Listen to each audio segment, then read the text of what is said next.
This is Mefewe.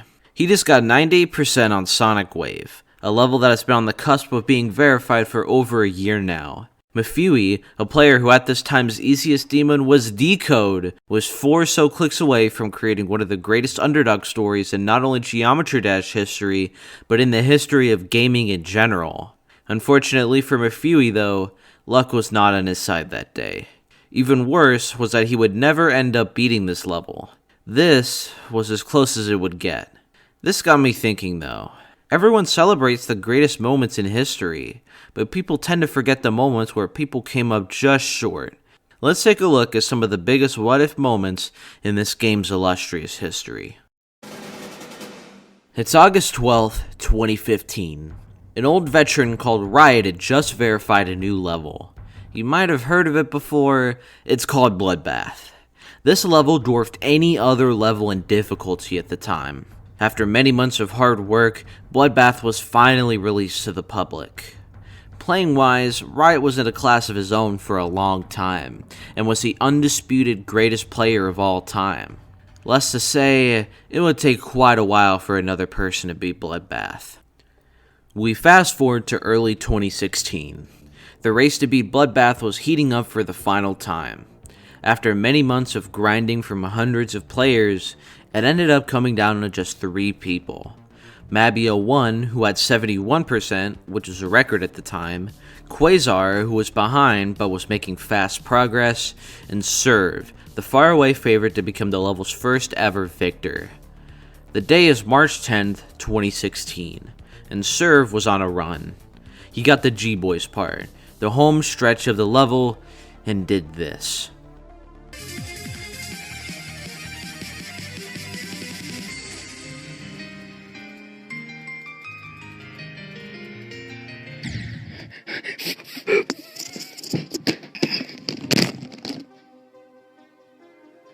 %. Probably the worst fail in the game at that point. Serve had roughly 5 seconds left of gameplay before beating the level. While it was difficult to swallow, Serve was still the overwhelming favorite to beat Bloodbath first. After all, he was so close to beating it. All he's gotta do is get back there and close it out. And then Quasar beat it first.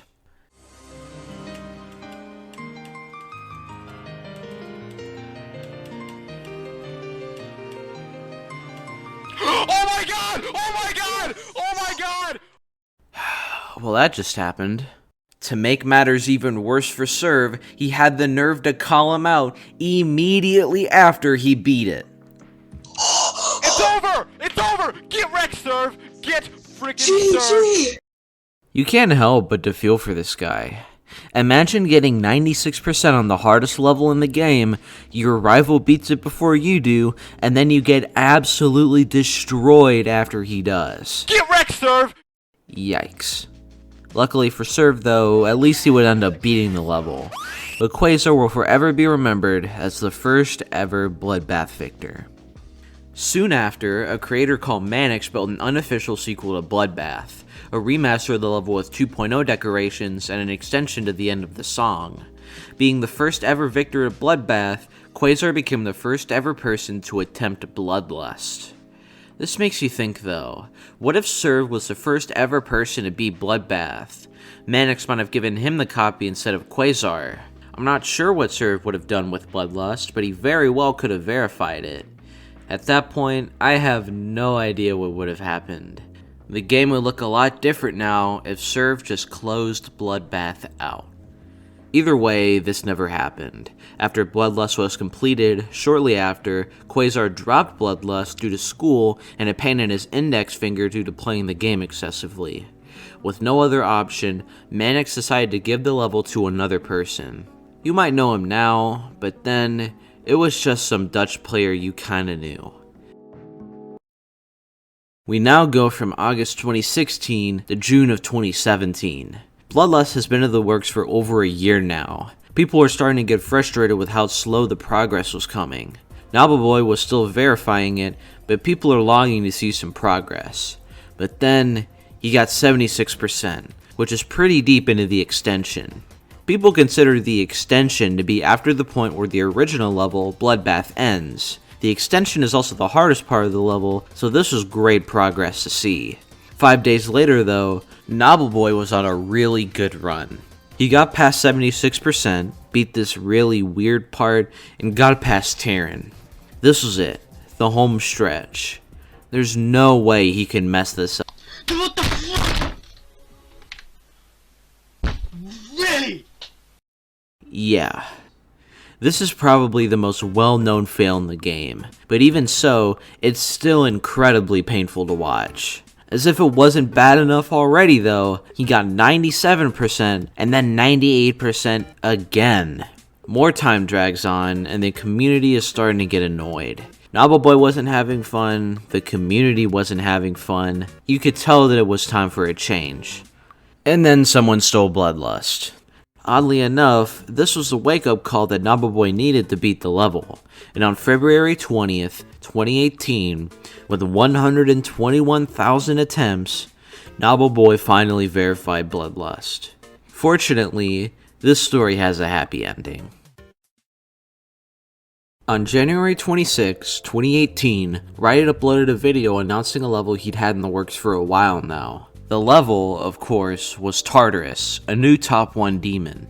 At the time, anyone could copy the level and try to be the first ever person to verify it. First person to verify it gets to upload it, and also the bragging rights that they were the first ever person to beat it.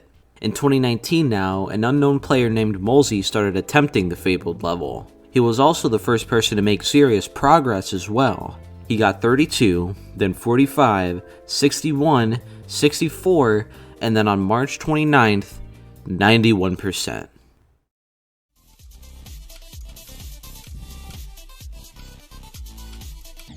No! No!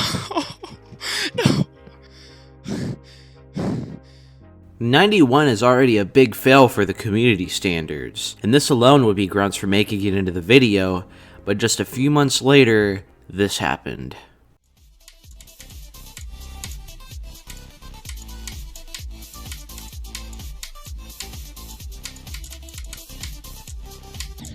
No! No! 97% on what is still the hardest level in the game. Right when you think it can't get much worse though, there's a new contender to be the first ever person to beat Tartarus. That person's name is Dolphy. Dolphy, a Russian player, has been making swift progress, but for around half a year, neither side made much progress. That wasn't until Dolphy decided to one-up Molzy by getting 98%.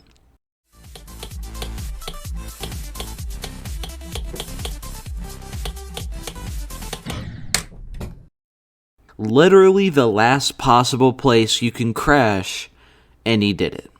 At this point, it's just getting sad.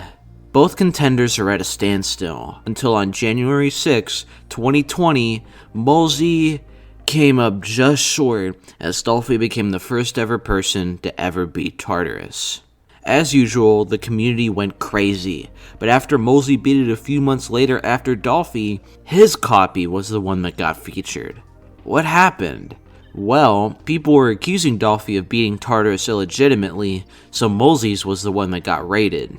Fortunately, the dispute was settled, and oddly enough, Molzy's version got unrated, and Dolphy's copy got featured. As much as you love it for Dolphy though, you do have to feel bad for Molzy. He was just a few clicks away from greatness. Almost a year before the verification, it was right there. But like many before him, he couldn't seal the deal until it was too late. While we love to celebrate the wonderful achievements we've accomplished as a community over the years, I hope these moments where history was so close to being rewritten will never be forgotten. In my opinion, despite all of these close calls, I personally think that Mefewe's 98% fail on Sonic Wave is the worst in game history. Well, it was. As they always say, time always seems to repeat itself.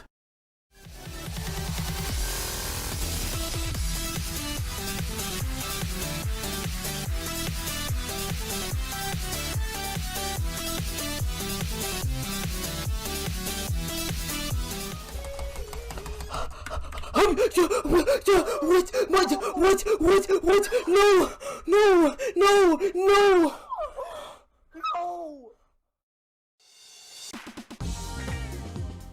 Hello everyone, Lation here. First, I'd like to thank you all for 1,000... Wait. What the? Thank you all so much for 3,000 subscribers. I didn't want to talk about it in the last video, but this really does mean a lot to me. I had no idea that I would be at this point this fast, so it really means the world to me that you all enjoy what I make. It is a lot of work, as you can maybe tell. I do really enjoy making it, and I'm really happy and appreciative that you all enjoy it, and hopefully there's going to be more videos to come. I don't know if they're going to be as close apart, but we can only hope. Alright, so thank you again, and we'll see ya.